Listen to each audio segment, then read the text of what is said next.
Cues expert में आप सभी का स्वागत है। आज हम फिर भौतिक राशियां एवं मापन से संबंधित प्रश्न को करेंगे।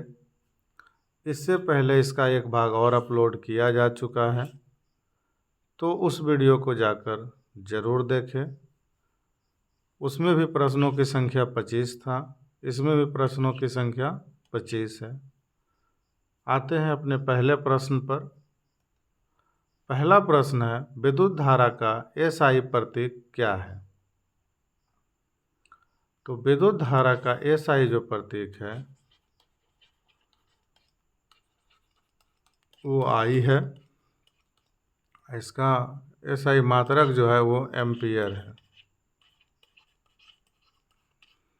यानी इसका ऑप्शन नंबर डी इसका सही जवाब है। अगला प्रश्न है, प्रकाश का वेग निर्वात में कितना होता है? तो प्रकाश का वेग जो है निर्वात में 3 × 10⁸ मीटर प्रति सेकेंड होता है, इसलिए ऑप्शन नंबर ए इसका सही जवाब है। अगला प्रश्न है, चुंबकीय क्षेत्र का एसआई मात्रक क्या होता है? तो चुंबकीय क्षेत्र का एसआई मात्रक जो है एसआई मात्रक होता है टेस्ला। इसका कभी कभी वेबर भी होता है, इसलिए ऑप्शन नंबर ए इसका सही जवाब है। अगला प्रश्न है, परमाणु द्रव्यमान की इकाई क्या है? तो परमाणु द्रव्यमान की जो इकाई है वो AMU है, इसलिए ऑप्शन नंबर बी इसका सही जवाब है। अगला प्रश्न है, किसी वस्तु का संवेग किस पर निर्भर करता है? तो किसी वस्तु का जो है संवेग उसके द्रव्यमान और वेग दोनों पर निर्भर करता है, इसलिए ऑप्शन नंबर ए इसका सही जवाब है। अगला प्रश्न है, सापेक्ष गति का एसआई इकाई क्या है? तो सापेक्ष गति का एसआई इकाई जो है मीटर प्रति सेकेंड होता है,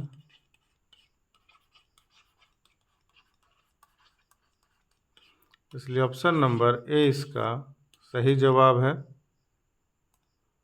अगला प्रश्न है, गुरुत्वाकर्षण बल का सूत्र क्या है?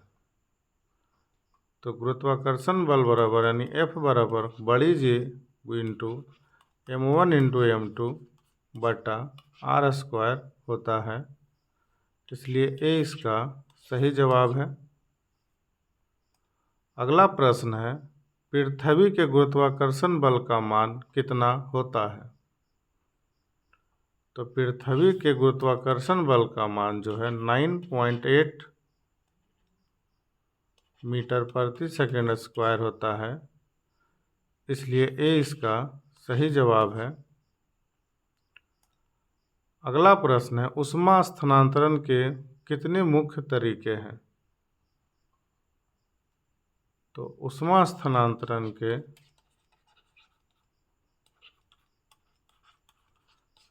3 मुख्य तरीके हैं,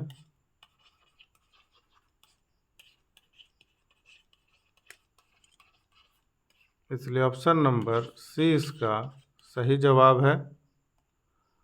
अगला प्रश्न है, न्यूटन का कौन सा नियम बल और गति के संबंध को बताता है? तो न्यूटन का जो है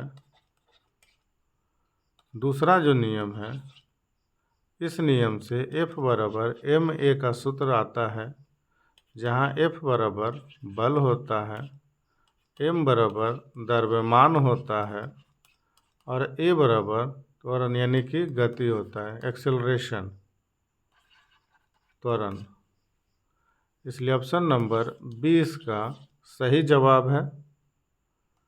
अगला प्रश्न है, पदार्थ का प्रतिरोध उसकी लंबाई और क्षेत्रफल पर किस प्रकार निर्भर करता है? तो इसका सही जवाब है प्रत्यक्षानुपात होता है।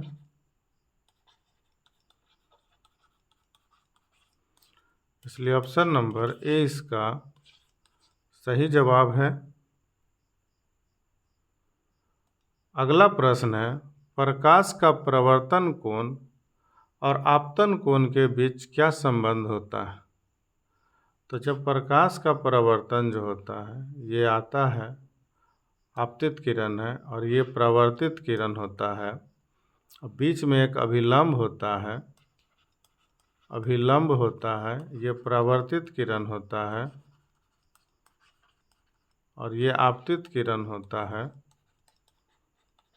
तो इसमें जो अभिलंब डाला गया है, तो इसके बीच का कोण आई होता है और परावर्तन का कोण आर होता है। तो इसमें कोण आई बराबर जो होता है वो कोण आर होता है। मतलब अगर जो आपतित किरण है, अगर वो 45 डिग्री कर रहा है, तो परावर्तित कोण भी 45 डिग्री ही करेगा। इसलिए आपतन कोण परावर्तन कोण के बराबर होता है। इसलिए ऑप्शन नंबर ए इसका सही जवाब है। अगला प्रश्न है, रेडियोधर्मी तत्वों की अर्धायु किसे दर्शाती है? तो रेडियोधर्मी तत्वों की अर्ध आयु आधे परमाणुओं के विघटन को दर्शाता है।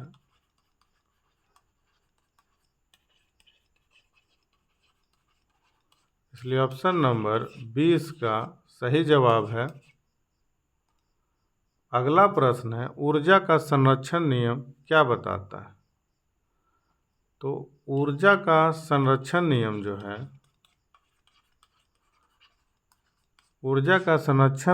है, ये कहता है ऊर्जा को आप नष्ट नहीं कर सकते हैं और ना ही ऊर्जा को उत्पन्न कर सकते हैं। ऊर्जा जो है एक रूप से दूसरे रूप में स्थानांतरित हो सकता है। इसलिए ऑप्शन नंबर ए इसका सही जवाब है। अगला प्रश्न है, बल का परिभाषा किस में मापा जाता है? तो बल का परिभाषा जो है न्यूटन में माना जाता है, पास्कल दाब का है, कार्य का जूल है, कार्य है, ऊर्जा है, ये स्वप्रेरकत्व का है, विद्युत प्रतिरोध का है। ओम जो है विद्युत प्रतिरोधक का है। इसलिए ऑप्शन नंबर ए इसका सही जवाब है। अगला प्रश्न है, विद्युत प्रवाह के लिए आवश्यक मुख्य तत्व कौन सा है? तो विद्युत प्रवाह के लिए आवश्यक मुख्य तत्व जो है वो विभवांतर है। विभवांतर क्या करता है? दो बिंदुओं के बीच में जो विद्युत प्रवाह होता है उसका अंतर निकालता है। जैसे बल का एसआई मात्रक न्यूटन होता है, दाब का पास्कल होता है, द्रव्यमान का ग्राम में चलता है, ग्राम या केजी में, विभवांतर का वोल्ट होता है। तो इसका आंसर जो होगा डी होगा। अगला प्रश्न है, किसी सतह पर दबाव किस पर निर्भर करता है? तो किसी सतह पर जो है दबाव बल और क्षेत्रफल पर निर्भर करता है। ऑप्शन नंबर ए इसका सही जवाब है। प्रश्न है, ध्वनि तरंगे किस प्रकार की तरंगे होती हैं? तो ध्वनि तरंगे जो होती है वो अनुदैर्घ्य होते हैं। यानी ऑप्शन नंबर ए इसका सही जवाब है। अगला प्रश्न है, गुरुत्वाकर्षण स्थिरांक का मान क्या है? तो गुरुत्वाकर्षण स्थिरांक का जो मान होता है वो 6.67 into 10⁻⁻11 newton metre square KG square होता है। इसलिए ऑप्शन नंबर ए इसका सही जवाब है। अगला प्रश्न है, किसी वस्तु का भार किस पर निर्भर करता है? तो किसी वस्तु का जो भार है वो द्रव्यमान और गुरुत्वाकर्षण पर निर्भर करता है। इसलिए ऑप्शन नंबर ए इसका सही जवाब है। अगला प्रश्न है, प्रकाश की किरण किस प्रकार फैलती है? तो प्रकाश की जो किरण है वो रैखिक है, यानी कि ये सूर्य है तो यहाँ से प्रकाश इस प्रकार आती है, तो ये जो है रैखिक होता है। इसलिए ऑप्शन नंबर ए इसका सही जवाब है। अगला प्रश्न है, ध्वनि की तीव्रता मापने के लिए किस इकाई का प्रयोग होता है? तो ध्वनि की तीव्रता जो है डेसिबल में मापी जाती है। हर्ट्ज आवृत्ति का है। वाट और जूल जो है ये ऊर्जा और कार्य का है। इसलिए ऑप्शन नंबर इसका जो है ध्वनि तीव्रता के मापने का जो है वो डेसिबल है, जिसको डी से सूचित किया जाता है। अगला प्रश्न है, आवृत्ति किसका मात्रक है? तो आवृत्ति जो है तरंगों की संख्या प्रति सेकंड में मापती है। इसलिए ऑप्शन नंबर ए इसका सही जवाब है। अगला प्रश्न है, परावर्तन के नियम के अनुसार आपतन कोण और परावर्तन कोण कैसा होता है? तो ये जो होता है बराबर होता है, क्योंकि परावर्तन के नियम के अनुसार कोण आई बराबर कोण आर होता है, मतलब आपतन कोण बराबर परावर्तन कोण होता है। इसलिए ऑप्शन नंबर ए इसका सही जवाब है। अगला प्रश्न है, चुंबकीय क्षेत्र की दिशा किससे मापी जाती है? तो चुंबकीय क्षेत्र की दिशा जो है